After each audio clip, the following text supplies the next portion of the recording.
y a pas longtemps, j'ai vu une chanteuse qui fait du compas, qui s'appelle Félicia. Oh, attention à ce que tu vas dire, c'est ma pote, hein. Il y a pas de souci. En fait, elle témoigne d'un fait qui est arrivé. Et là, encore une fois, c'est une réflexion globale. C'est pas, on vise pas les artistes, etc. Mais elle a dit voilà, Dadju, il a fait un son compas. Et en gros, il m'a dit viens danser dans mon clip. Elle lui dit comment, je chante pas dans le son. Il me dit non, viens danser. Donc elle a dit non, je vais pas faire ça. Ah, mais c'est un manque de respect, la vérité. Dadju ou des rappeurs issus de la diaspora, faut quand même pas l'oublier, c'est des mecs en France, quoi. C'est des Français avant d'être africains. Après, peut-être que C'est des Africains, mais c'est des Africains qui ont grandi en France. Mais c'était pas, ouais, vas-y. Donc il y a ce débat qui se pose. Je me dis, est-ce que la diaspora est un des agents de l'ultralibéralisme sans le concevoir dans le sens où ils sont dans une individualité. Ils vont dire bon, moi il faut que le rap c'est du business, il faut que j'amasse, tout le monde amasse, etc. Dans le sens où, par exemple, le fait de reprendre des sonorités africaines, que ce soit l'afro, là on a parlé du compas, etc. Il y a aussi ce truc de je m'identifie à mes racines, je me rapproche de mes racines, mais il y a aussi, je pense, de mon point de vue, qui a une vision pécuniaire, quoi, de se dire ok, ça pourra me faire une tournée en Afrique, ça pourra toucher la diaspora ici, je pourrais tâter le terrain, vu que l'afro là il est en train de monter grâce aux Nigérians et autres. D'un point de vue culturel, c'est-à-dire les maisons de disques qui sont des structures occidentales. Même il y a d'autres exemples où le Maroc, quand le Maroc a commencé à péter, et c'est pas une critique, hein, c'est juste une observation, où les rappeurs marocains se disaient ouais mais nous on va pas péter tant que les maisons de disques occidentales ne nous regardent pas. Les maisons de disques occidentales ils sont dit quoi, boum, on va ouvrir des trucs là-bas, mais au final l'argent il va aller où? C'est ça que je veux dire. Bon, déjà c'est fou que tu me dises ça parce que la veille de cette interview que nous avons aujourd'hui, je parlais de ça avec Félicia. Donc tu vois, la vie elle est étrange. Parce que cette polémique a été faite et je pense elle n'a pas été orchestrée dans un bon angle. Pour bien la connaître, c'est quelqu'un qui prône la solidarité de tous les Noirs et de tous les Africains et afro-descendants. Je ferme la parenthèse.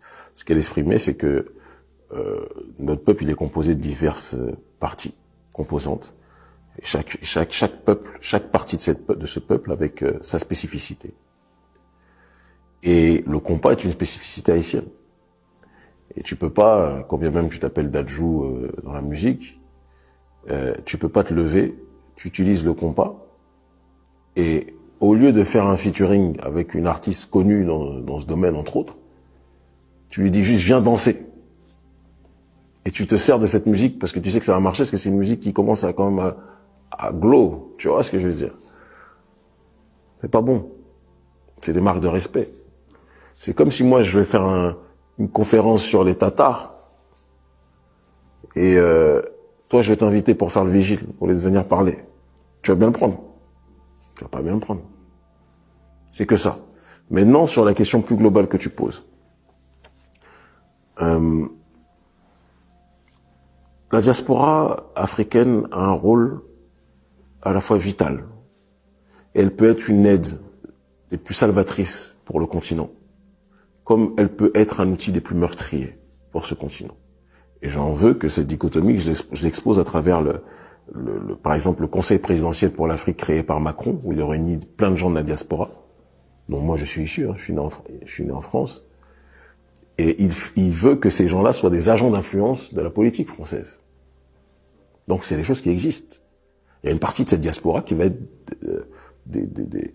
qui va constituer le bataillon des tirailleurs contemporains de la France-Afrique, qui est en train de s'effondrer progressivement d'ailleurs.